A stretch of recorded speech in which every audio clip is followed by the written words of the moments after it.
How are you doing up there in Chester? We're good. We just had a downpour, which was Really? nice. Yeah, good half an hour's worth of downpour, which was good. Sort of Okay. washed everything away. Yeah, I think we've been overdue one down here. We've been warned of thunder for a little while, but it's not Yeah, quite happened yet. So, it will. I'll wish it on you guys. I'll hope it. but yeah, it's been really hot. I've been so happy with the summer. It's been amazing. Yeah, oh yeah, it's been fabulous, isn't it? But how are you doing? It's good to speak to you properly. I've not really spoken to you properly since that unusual adventure in Chester. Oh yeah, oh So, yeah, all right. seen you a few times, but not like not properly. Kind of just happy to see you live and everything, but not been quite the same. Yeah, oh yeah, totally. Yeah, it's been a God. When was that? Last year. That was last year, yeah, like literally a year Mm, ago. mm. And so you guys Well, have been rocking pretty much onwards and upwards since then. yeah, I guess so. It's not been without its hiccups though. It's not all smooth sailing in a 1968 ship. It may appear so online on social media, but it's not. It's been we've had a rough couple of months, to be fair, with a tour in between, like personal stuff for band members and Okay. uh, all sorts of other stuff going on. So it's been pretty heavy going, but we've sort of managed to power through. Went to Spain and Portugal and stuff, which was amazing as well as horrendous at the same time. It was like a great mix of the two things. It was like good and evil, like combined in a bus. Yeah, okay, that's interesting because I've seen Andy a bit recently. We've been working together a Mm, little bit, and we talk often about this kind of thing that with growth, you're expanding and moving onwards, mm, but naturally it's kind of through resistance. Like bodybuilding, your muscles grow through resistance, and the muscles tear and rebuild. And it's the same thing with kind of moving onwards and upwards, as it were. Is that it yeah, can't be without kind of glitches and things that maybe won't go smoothly because you're ready for them. You're ready for the challenges. yeah. I guess so. Yeah, that does kind of make sense, really. Because well, the thing is, I think without growth, you're pardon the pun, stumped, really, aren't you? Yes, that's right. Unless you kind of unless you grow as people and you grow as musicians, you're never going to make any progress whatsoever, I suppose. I suppose all that stuff goes down to it. It all makes for a good story at the end of the day, I suppose.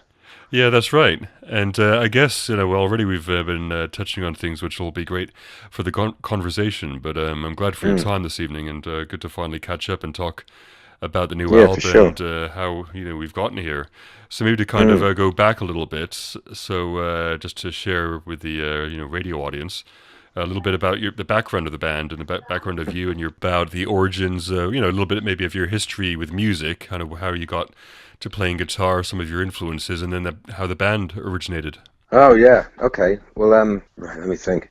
I don't know where to begin, really, because I mean, I started playing guitar when I was 5, Right. so Okay. but it goes back a long way. Like my old man played, so I grew up around really cool Strats and stuff, like all these cool guitars, and he played too. And then of course he was listening to Hendrix all the time, and it was kind of just like I didn't have any other option, I guess, growing up.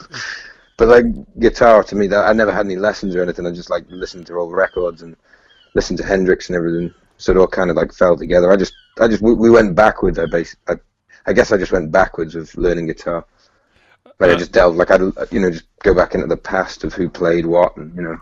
yeah, but that's a good way of learning because you're diving into the origins of the genre, really, aren't you? And the instrument, especially in the rock Mm. perspective, and Oh yeah, totally. that touches a little Yeah, bit on the band name as well because 1968 is very particular, isn't it?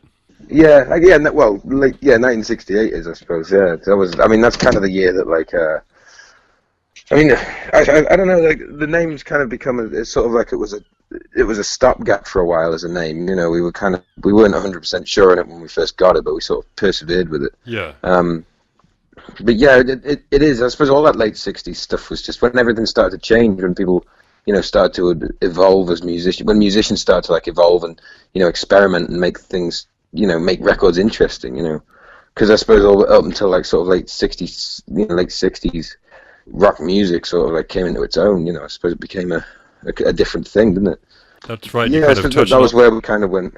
Yes, Yeah. sort of interrupt. Yeah, because you touch on all those elements, don't you? All your the band members have these different influences. Oh, of course, yeah.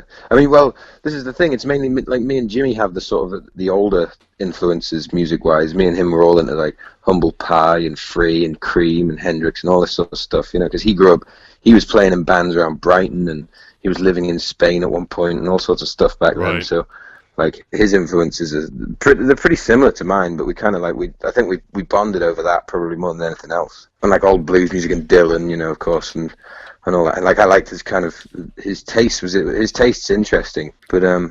yeah, the rest of them don't. The rest of them didn't really have a like Bear and Dan, for example, didn't really have like an older music knowledge when we first kind of started the band, I suppose. But in doing so, in starting the band and like you know listening to all these sort of records when we go to gigs and stuff, the pair of them, well, they love it as well now, and you know we all buzz off it, so it becomes it's I don't know because you could kind of say it's difficult to sort of describe what will the name how the name relates to all the music because you could be very it could be very easy to fall into the cover band sort of territory there, wouldn't it? You know, Yes, of course. just playing Cream and Hendrix all the time, you know. But it's another example of how a band with each member having different influences when they come together to make music together, it's something different and new and has those elements, but then it creates something new at the same time.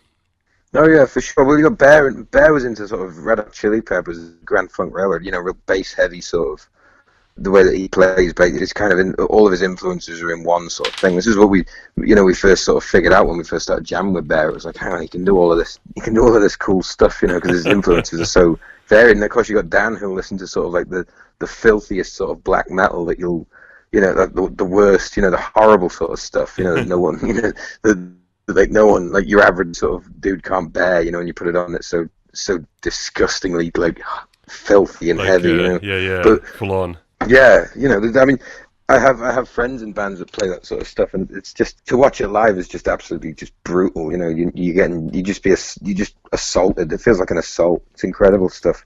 I mean, it's totally not my thing. I mean, I'm not the type of guy that will like walk around wearing corpse paint and shit like that. But But still, must I mean, admit, I can appreciate it. I've dipped in and out of the more melodic stuff. Actually, there's something about that is kind of nice. The atmospheric, Yeah, you see, I kind of dug that symphonics. as well. Well, yeah, I mean, the symphonic side of it really sort of, it never, I kind of like the post sort of metal sound as well. Right. I like bands like Pelican, things like that. You know, when they create like big sort of soundscapes with sort of melodic guitars and stuff like that, and all that stuff was instrumental as well because then they never had a singer, so they were never classified as any sort of genre, which I thought was a cool move, but they're still going. They're Pelican. You heard Pelican? You ever I listen to them? haven't actually. I have been hearing and playing a lot of post rock music.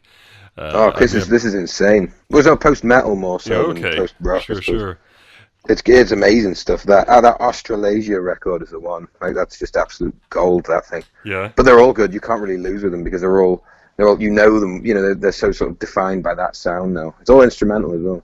Who met who first in the band? Oh, in 1960, it was me and Jimmy. We met online, like some sort of weird Tinder thing before that happened. Yeah, Tinder for Yeah. musicians. Yeah, musicians. It was called that Join My Band website. And I was thinking about this the other day. He actually had his screen name on that. Like his screen name for that site was "I am a golden god." And I thought, if someone's got the balls to use a Robert Plant phrase, then I'm interested. So I messaged this guy, and I was just like, wait, because he was looking for a guitarist. And I said, I wasn't even playing in bands at the time. I had literally I'd kind of settled down. I was living another life back then, so I'd sort of kind of not bothered with band and not really done anything. I was selling my amps and everything, and just didn't use them and. I kind of wanted a bit of a break from it. So I had about a year or so off, I think it was. And I got on this website and I was looking around because people had said, oh, you should get back into it, you know. And I went on it and sure enough I saw this advert looking for pretty much a whole band. It's like Jimmy had been kicked out of his last band, like him on his own. They totally booted him out. They wanted, you know, they'd all fallen out with him like he'd pissed him off or something. Oh, no way. And yeah, it's a pretty funny story. I don't know the internet. I can't say too much about that Sure. one because I don't know. I don't know. Like I don't know what happened, but I knew there was some sort of issue between them when they left or he'd left to Yeah. quit or whatever. But anyway, so he basically sort of like recruited me as a way to sort of rebuilding the same band back Yeah. that he had. Like it, you know, he tried to, and it didn't really work because me and him we chatted about it, and I was like, I entertained it for a while. We kind of played the sort of We played a few of their songs and did a cover on that. We were terrible, to be fair. Like we were absolutely appalling because we had this dreadful rhythm section which used to forget the songs and not be able to play in time, and it was just bollocks. We were trying to be something we weren't. But anyway, then we kind of binned that off, and we started up playing with other people off that join my band thing. I think Jimmy had put, because we sacked the entire rhythm section of that first lineup over Christmas as like a gift for them because it was so bad. We just fucking booted. We sacked them both. It was kind of harsh in a way, but at the same time it was totally needed, because we couldn't have carried on. But then we got we got other drummers in. We had some Russian dude for a bit who could play only to a certain speed or a certain time. But he was kind of regimented in the way he played, which was admirable. It was a real sort of iron fist sort of, Yeah. Really went for it. He was cool. But then Bear like auditioned because Jimmy put an advert out saying he wanted musicians or looking for band members for this band, and Bear auditioned, like he heard the EP and he said it was cool, so he wanted to come on. We recorded an EP, like it was like a real rough EP just after Skyhammer opened, actually, years ago. So whatever year that was. Oh, so you've always used that studio? Pretty much, yeah. Until Ballads has been mixed over two places, which we were a bit daunted about. It was a bit wary of doing at first, but then we kind of just all settled in, thought we've got no other options. So yeah, that just became it, Yeah. So so that kind of after you all assembled, then you started the kind of writing process or recording process for the two EPs. Yeah, well, this is it. But this is because we had the drummer sort of quest carried on, and I always remember saying to the guys, because I've been in bands around sort of the Chester area for quite a long time, and I had this. We used to play in this like 3-piece sort of. It was just a 3-piece instrumental band. We just played sort of like heavy psychedelic. We just get up and jam for an hour, and then like we didn't even rehearse for it. It was stupid. It started off as a joke at first because we just used a venue to sort of jam instead of paying for practice. And it started to build up a bit of momentum. Like people started to dig it, so it became a band, and we called it Brown Acid. But the Brown Acid drummer was a guy called Tommy, and he was the guy who played on the first two 1968 EPs because I was waiting for him to sort of not be in a band for a while because he was always real busy. Like he had loads of hobbies and stuff, and he was real sort of active and everything. And but he was such a fabulous drummer, and like when he'd get going, when he'd hit those things, you'd literally be hard pressed. Like he could play all of Bad Reputation by Thin Lizzy, like straight off without even yeah, like the whole thing. And like we'd be watching it just going, this is absolutely insane. Like this guy has just nailed that whole song. But yeah, then we parted company with Tommy, and then we ended up with Dan. So we got Dan back after. We got Dan out. Like Dan used to be in a band that we played with anyway. So 1968 played with Dan's old band, Sons of Andal. And we used to play sort of around Cheshire way. They were pretty cool shows. They were a great band, Sons of Andal. They were always the ones to like. We always dug playing with them. It was always fun watching them. We had this like poster boy playing guitar. He was cool as well. Yeah. Like they were just rad dudes. And like you'd see Dan at the back just playing drums. He looked like Brant Bjork, and it was like so. He's really chill. So yeah, anyway. Yeah. Oh yeah, he has a great feel. We always thought that. There was me and Jimmy. I remember we stood in Whitchurch watching him at this bar called Percy's, which is ace. We were watching him play like just this one set, and I remember saying to Jimmy, I was just like, he's got a great feel like a drummer, and he said, watch the way he swings, like he knows exactly what he's doing, and he can, he's got it in spades. He's killer. So anyway, he was like the natural sort of replacement for Tommy. That was the transition of that was interesting, but yeah, it was So then he was like it was Tommy that we'd recorded the first two EPs. Okay. But the thing is, the second EP, Fortuna Havana, really shouldn't actually. It's kind of living under. It's like a wolf in sheep's clothing, that thing, because it's not really. It's half an album. It's not an EP. That's right. It wasn't meant to be an EP. Yeah. Yeah. So that's the thing. So we were kind of tracks on it. Yeah, well, it got halted. That was the whole point. We'd recorded those 4 tracks with Tommy. Then, of course, we parted company with him. Right. And out of respect for Tommy, in the way that the deal had gone down as to us. Having his drumming on the record and everything, was that no one else drummed on it either. Yeah. So I said, well, in that case, it becomes an EP out of, as a respectful thing for Tommy, because obviously I didn't want to piss him off after all of the hard work he'd put in and everything we'd done together, Yeah. And also, me and Tommy had gone back as old friends anyway, because we've been in loads of bands. But of course, you're not going to damage any bridges or whatever. You just want to be friends. It no, just of course didn't work not. out. No, exactly. Yeah, it didn't work out. It didn't work out as a band, I suppose. I think that was the interesting side to it. But yeah, so we'd sort of done the first 2 EPs, and then of course we got Dan, and we started doing a lot more shows, you see, because Dan wasn't in 2 bands at that time. Sons of Andal were inactive, they weren't doing anything. And then later on, the Sons of Andal thing had sort of started to fizzle out, and Tommy was very busy with his other hardcore bands. He was doing a lot of Liverpool shows, these DIY things. Some of the big turnouts where everybody goes and like starts doing spin kicks and people, Like proper all old that sort school of metal. Yeah, yeah. oh yeah, like Slayer, but like with blast beats and all sorts of stuff going on, like animals going around there and just kicking off. Yeah. It's nuts. Yeah. That was never my sort of scene though. I could never get down with that. That wasn't something that would interest me at all. But Because there there's you something with go. you guys, because love how you play live, just how you just sort of headbanging and going along with it, but there's a big groove to it as well. Oh well, yeah, that's the swing, isn't it? We Yes. always say that you got to be able to swing to it because we all like that. I suppose we all like that sort of side to it.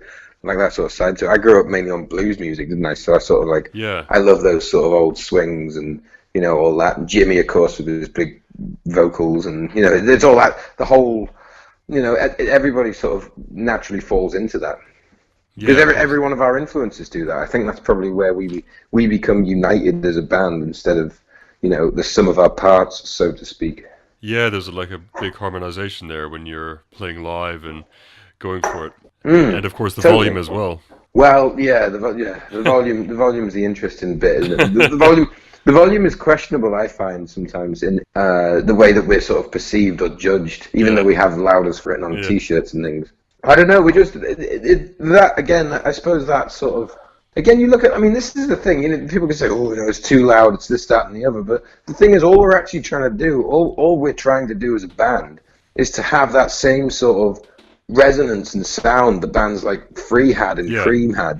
That's all it is. It's not like it's not that I mean, we don't use like specifically like trendy fucking amplifiers. Yeah. We use the ones that I mean personally. Yeah. If you look at the whole rig when it's all like spitting fire or whatever it does, when you look at that, it's exactly the same as like something that Kossoff would have had. Yeah. It's exactly the same rig that you see Clapton with at like early Cream shows. It's Yeah. just big amps. Yeah. If you're gonna do it, you just go and do it, don't you? The notion that you could sort of dial this into a modeling amp and just have it coming through the PA just to me just turns my stomach Yeah. because it just doesn't sound the same. Yeah, and But then you want the range of frequencies. yeah, you want it all, I suppose. You want to Yeah. hear it. You want to hear a good guitar played really loud.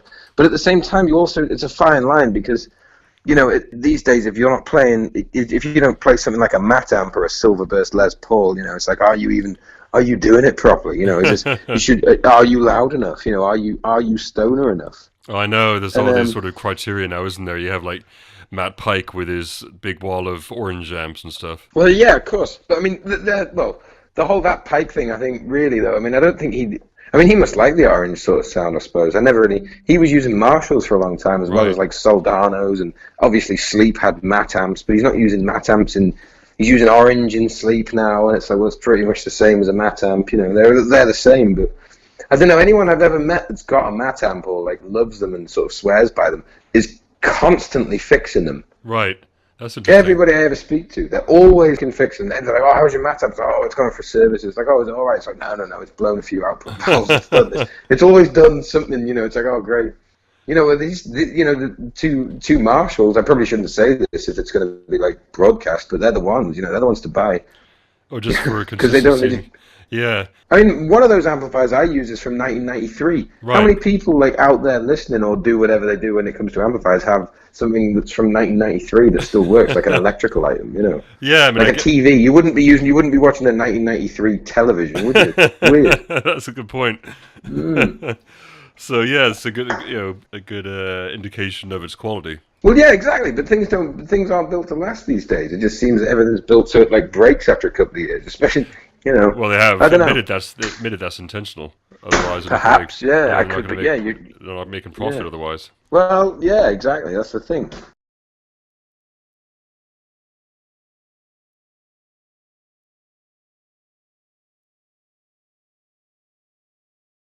But Yeah. yeah, has there been any progress in your writing style? Because you wrote those two EPs, as you said. Was there anything in particular that's kind of behind the songs you created, in terms of like were the vocals mainly written by Jimmy, or was any kind of contribution on that front? I guess I try and always No, it's all dig. bare. I'd say. Sorry, go on. I'm not just trying to always dig down onto like the writing process and anything that's kind of created from it, or what's shared, or how it's created. Like for example, like in lyrics, is there anything cathartic that comes out, or any feeling that you want to kind of share when you? I don't know. I suppose. Well, I suppose they're all feelings, aren't they? I suppose Yeah, that's how a good song comes out. You like, if I turned up to practice like pissed off, I'd play. I guess I might play like a riff slightly angrier than normal. It's sort of Spinal Tap thing to say, though, isn't it? So like, oh yeah, I feel like that, so that's how I play. But I guess I do. I've always found that if I've had like a terrible week or something, I go and have a band practice and we'll just have a jam. Those recordings are so much fun. When you listen back to them, it's like, Christ, we sound half decent because you can hear it. You can hear emotion and stuff. You yeah, can hear like the depth to it. But yeah, I suppose that's it. But as far as like vocals and lyrics and everything go, I think that's like they're all pretty much Jimmy, and like Bear sits around them, so to yeah. speak. Bear doesn't get too involved in that, because he's obviously playing the bass at the same time, Sure, so he sure. sort of does. He likes to do backing vocals, but he can sing, he can sing in tune, and he's that helps, doesn't it? So Yeah, of course. he'll thank me for saying that, I suppose.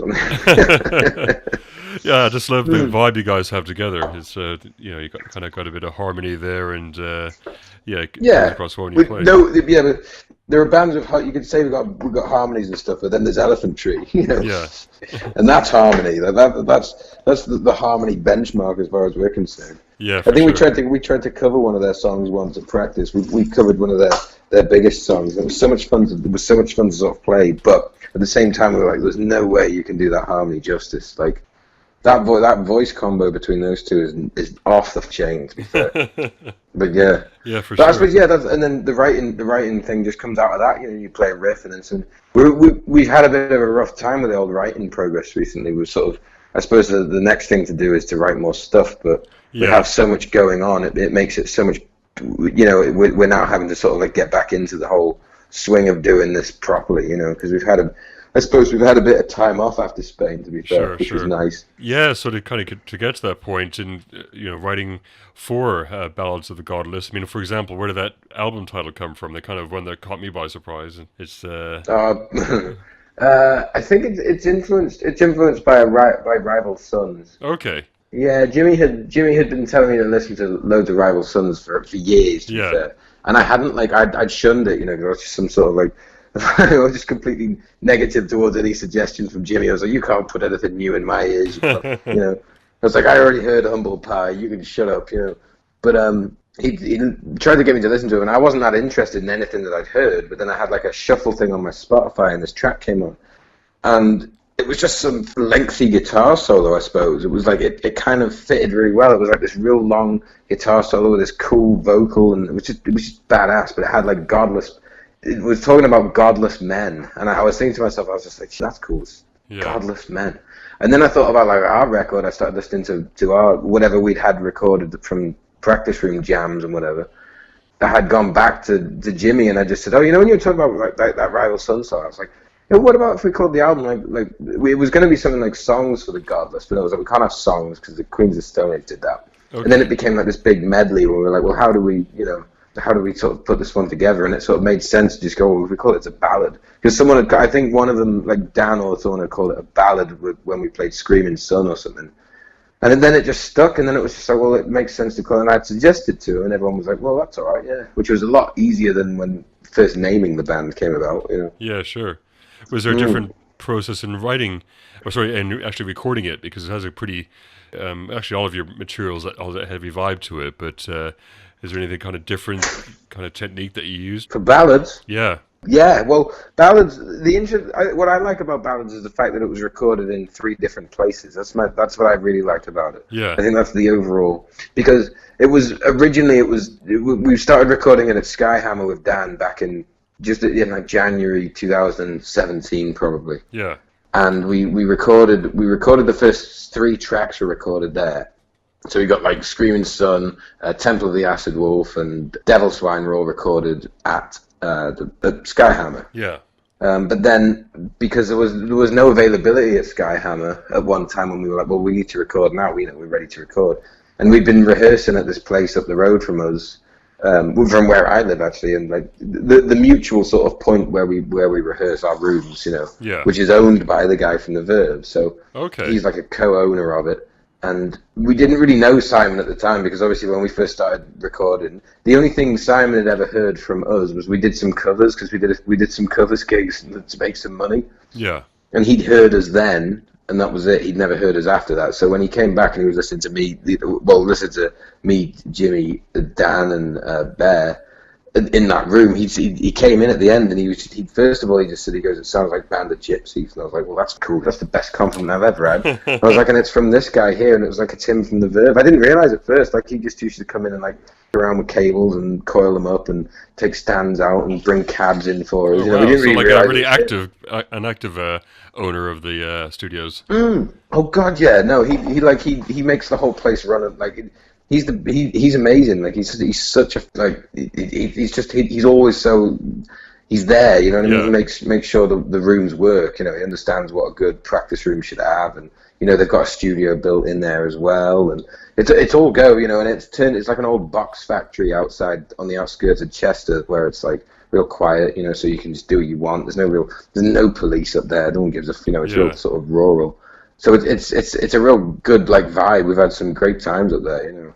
But anyway, we'd started jamming. The reason we recorded with Simon first was because we started jamming. I think it was Chemtrail Blues we'd started playing. So obviously the natural progression of the way the album sort of rolls out. So the sort of those first three tracks are all Skyhammer. They're sort of big sound and big, the Matt amps and the Sun Model T amps and all this sort of stuff we were borrowing off Chris Fielding and Conan, and those sounds, they're great. We're super proud of them. But then when Simon had said to us, he goes, we could just record live.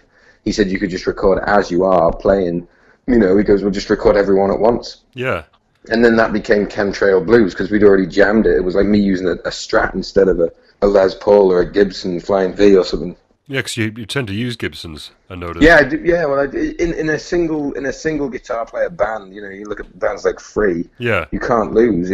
I say that, but then of course you got Hendrix. The experience with just a Strat. So and this is the thing. I have a real soft spot for Strats. So they're like the ultimate love for me. Those guitars. So being able to use one of those live and record it live, because it became like a basic Hendrix worship, that Chemtrail Blues, which was. It was a lot of fun to play. It was like the fourth take, but it took 4 hours to set the room up, and Oh, 40 wow. minutes to record, and then that was it. We were gone. Yeah, great. So it worked out, because I noticed in a lot of Doom bands and stoner bands, such as, well, Paul Bearer, they played with all different types of guitars, even Telecasters and, as you say, Les Pauls and yeah. stuff, and Well, that's Flying V's interesting. as Yeah, well. yeah. Well, this is the thing. You need that. If you don't have that mix, to me anyway, I just think it's boring. Yeah. And that's not trying to sound like some sort of hipster or whatever, but I just think it's boring. Oh, it's If good they have to the same. mix things up a little bit. Well, yeah, but then there's a lot of debate as well as when it comes to this sort of thing of like people actually play their instruments and people that are just using them to make feedback, Right. because there's a lot of that shit goes on. There's no doubt. If I'd known that I could have like not had to play guitar until I was 30 years old, have 2 years of playing detuned riffs all the time, I'd be like, well, that's sound, Yeah. and you Yeah. could still make the same amount of progress. You could still have records on. You could still do this, that, and the other. It's a game. It's a game of chance, I suppose. And also, I suppose when it comes to sort of direction of what music you play too, because you'd never get someone bluffing their way into jazz within a day, would you? That's true. But I think, still, it doesn't necessarily mean that I'm not giving any disrespect to any bands out there, that sort of do that. But the whole volume over talent things has been a big deal from a lot of people. I know a lot of friends of mine that are musicians. I imagine Kevin from Oak is probably on the same level as me there when we talk about it. Yeah. He's a fucking great guitar player. You watch that guy; he kicks ass. He's Yeah. just. He's incredible. You got Yinka from Sabatta as well. He's exactly the same. He's a killer guitar player. Exactly. And they're not just playing one note every 4 hours. That's it. So you got the complete blend, and using the technique as well. Yeah, exactly. They don't have technique. They don't have any sort of style. It's like, are you paying to listen to an amplifier? Or are you paying to listen to someone who's actually bothered to sit there and put the hours in. Yeah, yeah, that's it. I So, was talking about it the other night. It's one of those things, people who that actually put the time in, it shows. Well, everyone was out reading FHM magazine. I was sitting there reading Guitarist magazine. It's a different thing, it's a different life. well, it's your passion, isn't it? So you're going to put the time into it. It's Well, yeah, reflected totally, in, yeah. all the way through. Yeah, completely. And with the different guitar sounds, Paul Bearer used the different actual guitars to do the same thing that Alice in Chains did and actually layer them up when they recorded them to get that full Yeah. spectrum sound and, using the different guitar sounds, all together, which is pretty, makes that big sound is fantastic. Yeah, well, Phil Spector was the guy that perfected that thing with his wall of sound. Just Yes, keeps that's right. thousands of constant layers of guitars, constant layers of drums, all playing exactly the same thing, not like a second out. Wow, okay, so that'll do it. Yeah, exactly. Well, as I say, it's the same thing we do in this whole thing. People are like, oh, it's such a crushing guitar sound. It's like, well, it will be because you've got something like 8 grand's worth of guitar equipment either side of you. It's going to sound amazing. Exactly. And it's interesting you said you recorded it live as well, because that's what Witch Hound ended up doing on their Oh, is that right? recent Earth Orbiter EP, yeah. Oh, sweet. But Witch Hound, great. But there you go. Witch Hound got a Strat player in there, haven't they? Exactly, yes, that's good point. Yeah, Yeah. totally, exactly. Well, when you listen to Witch Hound, you got the same thing. It's like having a really good sea, like being awash in a really good sea of guitar sounds. Exactly, because you yeah. have the sparkle of a Fender, and then the mix of that he's got that rad 61 SG, hasn't he? That's sort of- right, that red Rob, thing. yeah. Yeah, you see, this is where the nerds come in. You're like, oh, well, those two are obviously going to sound good. He's got Marshall. He has an old Marshall too. Don't forget. Miles, yeah. But yeah, I know what you mean. It's Miles, right on, yeah. yeah, so to get that blend together. So now the But yeah, the last part of the ballad. So you had the first one. We had like Skyhammer Studios for the first bit, and then we had the live recording in the middle. But then the acoustic part as well, which was that was written as a tribute to a good friend of mine who passed away. Like so that's his initials. That track. We recorded that just literally live as well. That was just a room. I tell you, it wasn't. I'm not proud of it, but I wasn't in the best of shapes as far as I'd been drinking a lot at that time that Right. I'd recorded that, which is why I personally find it a bit messy in parts, but then Okay. I kind of find it works too. But I had this call from Simon. Simon rang me up at about 11 o'clock, and I was sitting there and I was half cut. Yeah. And he sort of said, listen, he goes, what are you doing right now? And I was like, well, not a lot. I said, I've been in the pub, I've had about 4 pints or so. And he said, do you want to come over and record guitar? And I was like, well, not really, because I'm a bit pissed. And he goes, well, listen, I've just got this microphone, and it was 6,500 quid. And I was like, what, for one microphone? And he goes, yeah, but it's amazing, it sounds incredible. I was like, all right, then, fair enough. Yeah. We got there, recorded the acoustic guitar. Yeah. And then a couple of weeks later, the ex-brother-in-law of the guy a friend of mine that died, said, well, I was talking to him, he's this rad dude, he's called Jonathan, he plays piano, he's such a badass. Yeah. But we had him come and play piano on it. Now, because he was the ex-brother-in-law to the guy that the song was about, we were like, well, this is going to be perfect. So originally it was going to be a mix of all of us. We were all going to join in. Bear was going to play some bass on it, and Dan was going to do some sort of bongos and stuff. But then once we played it was just me and him, because we were probably the only two that properly knew this guy. I mean, Jimmy knew him well. Jimmy knew him as well, but not as well as as me, I suppose. And Bear and Dan didn't know him that well. It was kind of a mix of everything really at once. But we just recorded it, me and him, so it was just guitar and piano, and it worked. And we thought, well, we'll put that in there. And then, of course, Chemtrail Blues, which was recorded live before the acoustic part. And then we recorded the last 2 songs on the record at the White House, which is part of the recording studio side of the Verve guy, Simon's place. He's got this recording studio, which is further up. It's about 100 yards away from the practice room. So Okay. And he got this whole desk in there and stuff. And Simon's got some rad stuff. You're not going to argue with a guy that's kind of headlined Glastonbury 4 times, are you? That's right. So SJD, is that the kind of song with the little bit of an acoustic vibe to it? Yeah, that's the one. Yeah, Yeah. It's literally just me Yeah. with acoustic and the piano Yeah. player, and that's Yeah. it. Yeah, well, this is the thing. We weren't sure as to how it would come across, but we also wanted this. We also sort of had this craving for a break in the sort of, because you listen to records, or when you listen to these sort of albums that come out nowadays, some people get it and some people don't. But Well, they, it really helps it go on a journey, so to have that ebb and flow a little bit. Yeah, it does. It totally helps. Yeah. If you don't mix it up, I just get bored. Yeah. It's like I say, a lot of bands. This is no disrespect to anybody, but a lot of bands I listen to sometimes, they sort of, their albums or their releases are very sort of like straightforward. There's no sort of wave, I guess. Yeah, I guess it takes a little bit to make something out of a whole album back to back, because in this day and age with Spotify, people can just pick out songs or on their own. Yeah, and I'm sure I hope people do that with ours, but then also I hope people listen to it in full. I hope people listen to it in its full, its entirety, because that was how it was recorded. So I suppose Because that's then you how get it through should be listened to. you get through to like McQueen and that little psychedelic vibe at the start before it kicks in as well, like a crescendo. I do like that as well. Oh, yeah, well, you mean the clean bit? Yeah. Like Yeah, well, McQueen when it kind of starts off a bit psychedelic-y. yeah, that's sort of. Yeah, McQueen's an interesting one. That's about Jimmy's cat that was killed. Ah, Jimmy's cat, he got run over. He had a cat called McQueen, which was this beautiful Bengal cat. It was so nice. It was like, he called it McQueen because the day that he got it, we actually had a gig the day that he got this cat, and it ran off, like it escaped. And I think it was called something else before then, but then when it escaped, he got it back eventually. He yeah. called it McQueen. After the Great Escape. Exactly, yeah.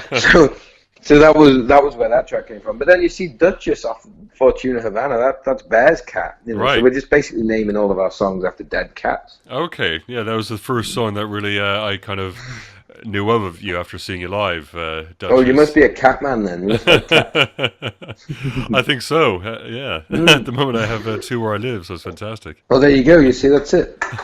So, what was the journey then from having the album to having this tour organized? Well, it came about on its own. I mean, it was a guy in Spain called Diego, he's very well respected within every city that we played. He was very sort of like, he wanted all the promoters. It was very strange sort of experience, because all the promoters kind of wanted like reviewing or grading to, they all wanted to make a good impression, is what I'm trying to say. Yeah. He approached us. This guy who was revered by all of these promoters in Yeah. Spain came to us and said, "Do you guys have a Spanish agent?" I guess he'd heard us somewhere. Yeah. He'd heard us on Spotify or something along the line. And we said, "Well, no, we don't. But if you, if you do want to come over to Spain," he goes, "I will. I've got shows lined. I can do this. I can do that." And we were like, "Well, okay then." And I kind of called his bluff at first. I was like, "Bull," Yeah. I said, "You instantly get on the back foot with these things, don't you?" But then I said to him, I said, "Well, where would the shows be?" And he gave us all the spec and everything. Yeah. Me and Bear like thrashed out the ideas about how it would work and what we would do and all this. And I said to him, I said, "If we want to do this, I suppose we could do this." I said, Yeah. "It's done, It's like there's accommodation for us every night. There's food we don't have to worry about. There's this, that, and the other." And then I was like, "Well, let's just do it then." So we all agreed. We all booked the time off, and Diego was game for it as well. And he'd message us. His communication was phenomenal. Like, he'd always be on it. He'd be awake in all hours, at different shows here and there around Spain. And we met him on the last date of the tour as well. And he was just killer. Like, he was such a good dude, Yeah. And he bought us really nice pizzas and stuff. And then we had like really like cold beers. We drank so much beer on that tour. It's unreal. I think we got sunk a ship with the amount of booze we consumed. It was one of the best weeks of all of our lives. Everybody's admitted it. Like, oh yeah, it was absolutely ace. What an adventure. Exactly, yeah. You can't. It is an adventure, yeah. Because it's just us four. Oh, it's us five actually. Because we had our absolute savior, an old friend of mine called Matt Negus, who came along, and he'd sort of like shot the whole thing around the social media for us and drove us around. And he was just an absolute credit to the whole, to the band, so to speak. He really stepped up, because I was kind of a bit apprehensive of that, having like an old friend just decide to, come out and drive the van and do this and that and the other, and he just blew us all away. He outdid us all in a lot of respects, because he just drove, Yeah, It I was know what amazing. it was like. That's great. So that kind of tied it together and it worked. Oh yeah, completely. Yeah, it was incredible to watch. Everything was grand. The whole tour was brilliant.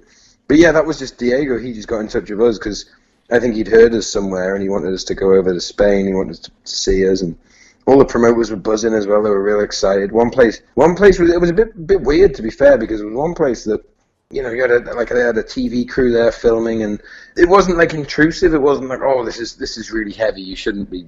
This is too much. it kind of just got to a stage where like, there's people out here that actually listen to us. Yeah. And I suppose that's like the heartwarming thing about it, because if the people are genuinely listening to you and they're buying your stuff that you just recorded in Skyhammer because you're having a buzz, you and your mates go, let's go down there and have let's get a load of beers in and just about, then I suppose, it's a heartwarming thing. It makes you realize that the world isn't such a shitty place after all, regardless of what you hear or read or see or experience. There can always be good. There's good things that happen as well as shit things. Yeah. But yeah, so that was the best bit. But the guy that put us on, bless him, he was so hospitable. All the promoters were completely different vibe to over here. It's not the same at all. Okay, that's good to know. Because I said also good to hear the story, because you just assume that it would be something that the record label would sort out, but the fact that they approached you and it was all arranged, and you kind of just did it off your own back, pretty much. Well, I think the thing is, the record label had fuck all to do with it. Right, that's interesting. They had nothing to do with it. We just put their brand, we put their logo on the poster. Yeah. And we wish we hadn't, but again, that's another story. Yeah. But the record label had nothing to do with it. He literally just approached us and asked us if we would be interested in doing this tour. I suppose because he liked us. Yeah. That's the thing. And since we've returned from said tour, I've had people ask me, it's like, what do you reckon to our band? Do you reckon our band can go on it? Can that happen? Blah, blah, blah. Yeah. It's like, I don't know. I can't, I'm not looking, it's not like I've moved up to some sort of like hierarchy where I can say, oh yeah, he'll have you guys, or you guys can go and play it. Oh yeah, you can do this, because it's not how it can work. Yeah, exactly. And if that's the misconception about the whole thing, if you're just genuinely stoked for your friend's band doing well, then, that's the best way to be. But if you're going to constantly think, I can, that's the best way. I'll get in with him. I can climb that little ladder to this level. Sadly, how it can work. No. It's that's how it's perceived. If people think like that, then that's how it'll always sort of collapse, because it doesn't work like that. Because we haven't got the answers. We'd love to say, definitely, you go, guys. Yeah, it's just can you all take a week off? Does he like your band? Does he? Because he just approached us literally out of the blue.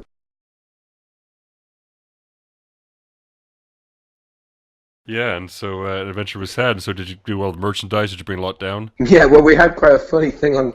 The funniest thing on that tour was the fact that like Bear had this marketing genius idea. He came around one time. We were chatting.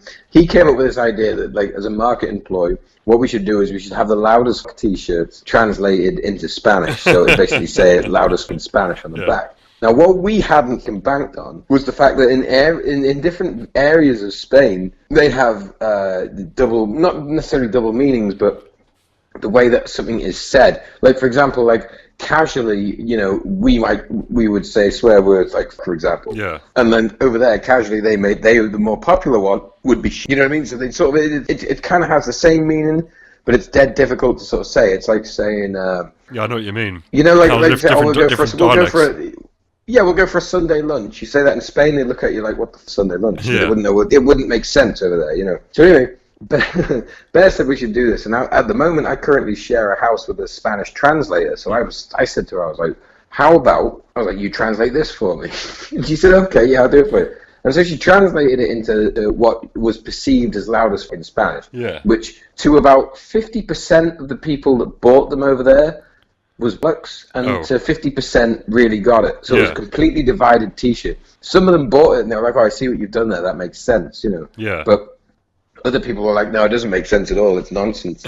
So it was kind of a fun thing to do, but it kind of looked cool in Spanish on the back, I suppose. But anyway, we for those of you listening, we have a selection of those available still. The Spanish shirts. Yeah, we got the Spanish one. The Spanish one's rare because we're not going to be doing that again. But we shifted a fair bit of merchandise. We shifted some CDs. We had some posters. I think we still have posters, though. We bought a load of those back with us. Are they still available on your Bandcamp page? No, I don't really know what we're going to do with those. We haven't really decided how to proceed with the old the posters and everything. We may, I guess we'd still sell them. If anyone's interested, you can buy a Spanish tour poster. It's got the wrong record label on it, and the last date is wrong. But we signed them, so... That makes up for it, for sure. Oh, yeah, totally, yeah. Well, it's the Bollocks tour poster, because it is for the tour. They went around Europe with us, those posters, but the last date is wrong, and we've all signed them in a bid to sort of get rid of them on the last day, but no one was... We sold a couple of them, but not enough. So there's still a bunch of those left. And you'll have Mm. vinyl of the new album as well. We will, yeah. But that's going to be a while off yet. That's going to be about 6, 7 weeks or so. Okay, fair enough. So, what's the Mm. next step? You know, as you said, it's been a bit of a rocky road, but do you feel like, well as these wonderful moments like the album release and the tour, Mm.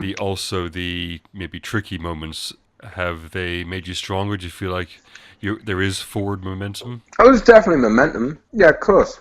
Yeah, there's definitely momentum, but I don't know not necessarily what the future holds, but I guess what life holds for any of us, because I think we're just gonna carry on the way we are, but we're just doing more shows this year. I suppose we're just gonna do more shows to try and promote the record and try Yeah, and sell more of them. I suppose that's probably what we're gonna do. We'll write more stuff. I mean, we're gonna start writing again soon. We've already started that, to be fair. But we have some relatively big shows coming. We've got that HOH show. We're going up to Orkney, which is going to be an interesting one because it's so far. We didn't realize it was so far, but there's such a demand up there. You know, there's people from miles around they'll all come to that show because there's nothing else that goes up there. It's so remote, but it's so beautiful. You know, you got those real heavy scenery. You know, with the big mountains and flat, wow, what a place to be. areas and yeah, exactly. You know, it's a gorgeous place. It's where my grandparents are buried as well, so that's Wow, another sort of yeah. yeah. So there's a little historical trip there. I hope. So you said like there's a bit of a scene up there that people will gather and want to see live music. Oh yeah. But how do you find the scene in general? I mean, it seems pretty rocking in the UK.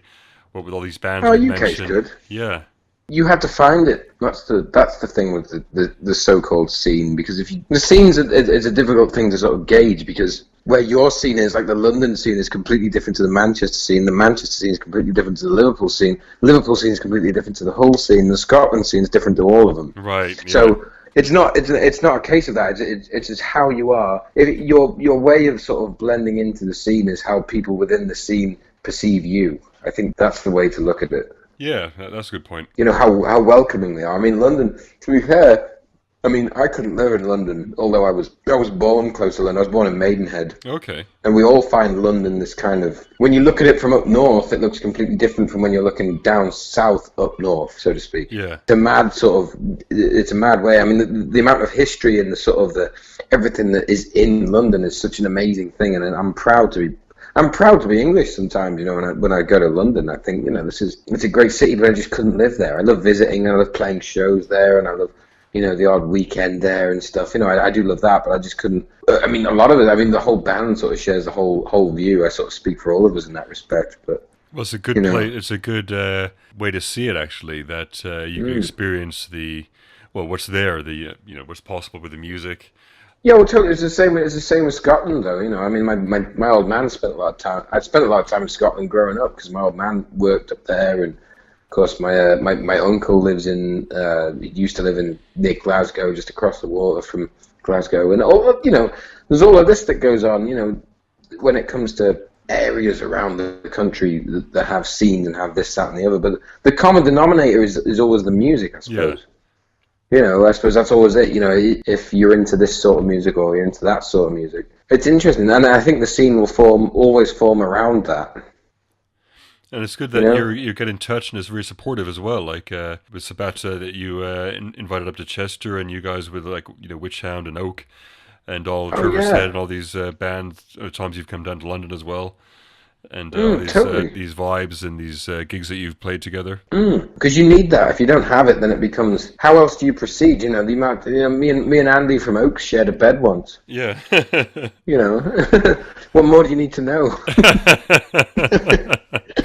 That's right, because yeah, it's actually we're on the eve of the next Stone Frequency. Was it after that when you guys played down at that event at the Black Heart? Oh yeah, that's right. Yeah, that was cool. That's a 20. Yeah, that's right. It was the 22nd, wasn't it, last year? Yeah, that's right. So we're almost in Yeah. almost on the anniversary. They're playing it again, aren't they? They're putting the whole thing back on, aren't they? They're doing a different lineup.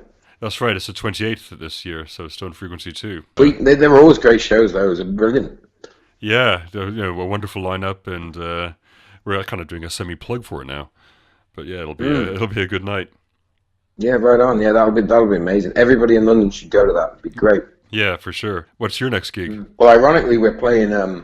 The gig that we were going to play last year before Andy from Oak asked us to play the thing with that Mammoth Weed Wizard bastard. That was the last Stone Frequency we played in London with them, wasn't it? We Yeah. played with that band. You see, that's right. So we played that show, but he was going to ask us. Andrew Field from APF Records was putting a show on at the Alma, so he put a show on at the same time that we were playing in London with Mammoth Weed Wizard Bastard last year. So he does it every year at the Alma. He puts his birthday on, which is it's a great show. There's loads. It's packed. It's a real good vibe. Everyone's enjoying themselves, and of course it's for the great man's birthday. So Yeah. but we're playing that this year, this weekend, sorry, on Saturday. Okay, so the birthday again. Yeah, basically, so we're playing his birthday, so that'll be a blast, I think. So, And then after that, just more and more shows. I suppose that's it. Yeah, the album launch is just going to be 2018. That's our show for. yeah, well, it's wonderful to hear about it, and yeah, thanks for your time. I think that kind of covers it. No worries, Graham. And yeah, it's good to hear your voice and catch up and speak to you properly for the first Yeah, time for in a sure. while. We'll have a beer next time I'm down or you're up. Yeah, there, let's do that. All right, man. Okay, thanks for that. Thanks for No your time. problem, dude. Take care. You too. Speak soon. Okay. You too. Speak soon. Okay. You too. Speak soon.